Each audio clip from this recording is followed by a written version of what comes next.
Watu wawili wauguza majeraha na mmoja afariki katika eneo la Kainuk ambapo walifahamiwa na majambazi.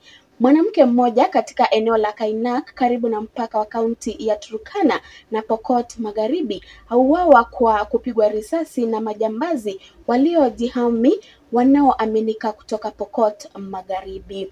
Kulingana na chifu wa eneo hilo Sara Rochodo, mwanamke huyo mwenye umri wa miaka 70 alipigwa risasi alipokuwa akienda kuchota maji katika mto ulio karibu.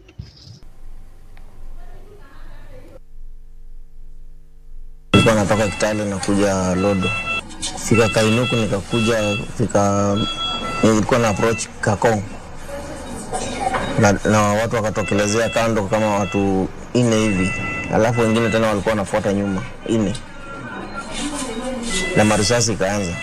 Hapo ilikuwa tu ni kujitetea sana na kuendesha gari kwa kazi kwa sababu hakuna vile ningesimama.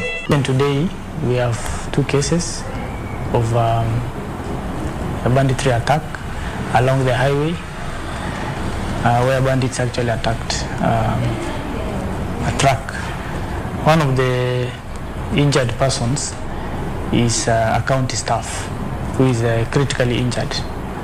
However, they are currently receiving medication in the hospital. We are currently actually even receiving reports that one of the villages has been attacked by bandits. So we expect casualties anytime from now.